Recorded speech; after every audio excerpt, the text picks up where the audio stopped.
പുറത്ത് രാജ്യങ്ങളിലൊക്കെ പഠിച്ചു വരുന്ന കുട്ടികൾക്ക് ഒരുപാട് പ്രാക്ടിക്കൽ എക്സ്പീരിയൻസ് കിട്ടണമെന്നില്ലല്ലോ. അതിനെങ്ങനെയാണ് ടാക്കിൾ ചെയ്യുന്നത്? ശരിയാണ്. ആ ചോദ്യം ശരിക്കും നല്ലൊരു ചോദ്യമാണ്. അതായത് നമ്മുടെ നാട് ഇന്ത്യയിൽ വെറുതെ ഒരു ഡോക്ടർ ഇരിക്കുകയാണെങ്കിലും രാവിലെ തൊട്ട് വൈകുന്നേരം വരെ ഇരിക്കുകയാണെങ്കിൽ പുള്ളിക്ക് ഒരു 100 പേഷ്യൻസിനെങ്കിലും കിട്ടും. അതിന് മാത്രമുള്ള പോപ്പുലേഷൻസ് നമ്മുടെ നാട്ടിലുണ്ട്. അതാണ് ഈ വിദേശത്ത് MBBS പഠിക്കുമ്പോഴും ഇന്ത്യയിൽ MBBS പഠിക്കുമ്പോഴുള്ള ഒരു വ്യത്യാസം. അപ്പോൾ ഇത് ഓവർകം ചെയ്യാനായിട്ട് ശരിക്കും എനപ്പോയ കിർഗിസ് നാഷണൽ യൂണിവേഴ്സിറ്റിയിൽ വെച്ചൊരു ശരിക്കും എനപ്പോയ കിർഗിസ് നാഷണൽ യൂണിവേഴ്സിറ്റിയിൽ ബിഷ്കേക്ക് എന്ന് പറഞ്ഞ നഗരം ക്യാപിറ്റൽ സിറ്റിയിലാണ് എനപ്പോയ കിർഗിസ് നാഷണൽ യൂണിവേഴ്സിറ്റി വരുന്നത്. കിർഗിസ്ഥാൻ്റെ ക്യാപിറ്റൽ സിറ്റിയായ ബിഷ്കേക്കിൽ. ഈ ക്യാപിറ്റൽ സിറ്റിയായ ബിഷ്കേക്കിൽ നമ്മുടെ ഡൽഹിയിൽ പെയിംസ് ഒക്കെ ഉള്ള പോലെ ഇതൊരു സെൻട്രൽ ഗവൺമെൻറ് യൂണിവേഴ്സിറ്റിയാണ്. ഇതിന് താഴെ ഏകദേശം ഒരു 10ഓളം മെഡിക്കൽ കോളേജസ് അതല്ലെങ്കിൽ ഗവൺമെൻറ് പബ്ലിക് ഹോസ്പിറ്റൽസുകൾ വരുന്നുണ്ട്. അപ്പോൾ ഇവരുടെ ക്ലിനിക്കൽ റൊട്ടേഷൻ മുഴുവനും ഈ ഹോസ്പിറ്റലുകളിലായിരിക്കും.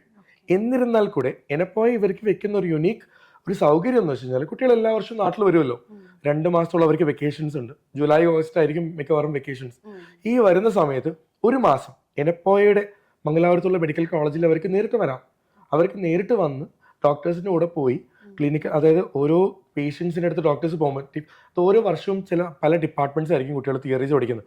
അപ്പോൾ ഓരോ വർഷവും അവർക്ക് ഡിഫറെൻറ്റ് ഡിപ്പാർട്ട്മെൻറ്റ്സിൽ പോസ്റ്റിങ്ങുകൾ ഉണ്ടാവും. അപ്പോൾ ഒരു കുട്ടി വരികയാണ്, അവർക്ക് ഒരു വർഷം കഴിഞ്ഞു, അവർക്ക് എനപ്പോയുടെ മെഡിക്കൽ കോളേജ് മംഗലാപുരത്ത് വന്നിട്ട് ഡോക്ടേഴ്സിൻ്റെ കൂടെ പോവാം, ഡയഗ്നോസിസിൻ്റെ അടുത്ത് ഇരിക്കാം, അവർ ഈ എന്താ പറയുക ഓരോ രോഗങ്ങളെ കുറിച്ച് അറിയാം, അതിനുള്ള ഡയഗ്നോസിസ് എങ്ങനെയാണ്, അതിൻ്റെ ക്യൂർ എങ്ങനെയാണ്, ഇതിനെല്ലാം അവർക്ക് ഇതുവഴി ശരിക്കും 6 വർഷം കഴിയുമ്പോഴേക്കും അവർക്ക് 6 മാസത്തെ ഒരു ഇന്ത്യൻ കേസസിൻ്റെയും അല്ലെങ്കിൽ ഇന്ത്യൻ രോഗങ്ങളുടെയും ഒരു ക്ലിയർ പിക്ചറും കൂടെ കിട്ടും.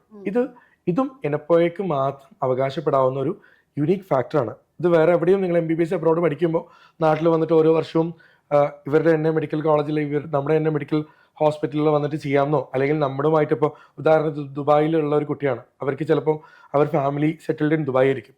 ഇപ്പോൾ ദുബായിൽ എനപ്പോയിട്ട് അസോസിയേറ്റ് ചെയ്ത ഹോസ്പിറ്റൽസ്, ഉദാഹരണത്തിന് തുമ്പെ ഹോസ്പിറ്റൽസ്, അതുപോലെ എല്ലാ നാടുകളിലും എനപ്പോയിട്ട് അസോസിയേറ്റ് ചെയ്ത ഹോസ്പിറ്റൽസിൽ ഈ സൗകര്യം എനപ്പോയി ചെയ്തു കൊടുക്കുന്നത് തന്നെയാണ്.